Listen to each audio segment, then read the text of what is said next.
আবৃত্তি করছি কবি শুভ দাশগুপ্ত বিরচিত সার্থক জন্ম।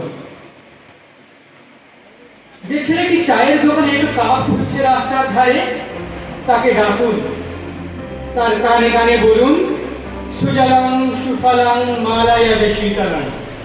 হ্যাঁ, বেশ সুন্দর করে বলুন। যে মেয়েটি চাকরির নাম করে বনগাঁ কিংবা চাকদা থেকে রোজ সকালে ট্রেন শহরে আসে সেজে গুজে, শরীর বেঁধে চাল ডাল নুন কিনতে, তাকে ডাকুন।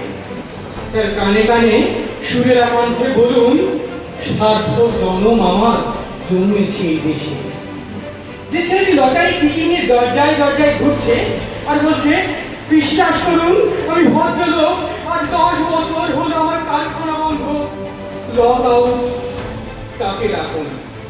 তার কানে কানে বলুন, বলো বলো বলো সবে, শত বিনা বিনুরবে, ভারত আমার জগৎ সভায় শ্রেষ্ঠ আসন লবে।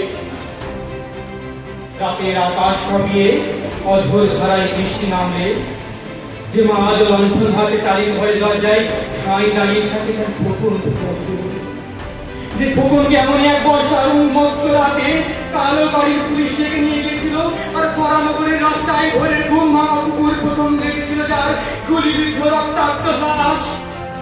সেই মাকে ডাকুন, তার কানে কানে বলুন, हम बुलबुले हैं इसके, ये गुलसिता हमारा, सारे जहां से अच्छा हिंदुस्तान हमारा। সবাইকে সবকিছু বলা শেষ হলে সুনসান শীতের রাতে পাঁচমাথার মোড়ে ঘোড়ায় চড়ে বসা সেই মহাবিপ্লবীর পায়ের সামনে ধীরে ধীরে এগিয়ে যান।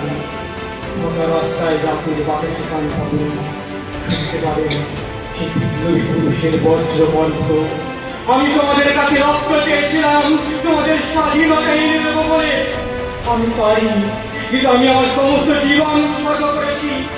তোমরা তোমরা তোমরা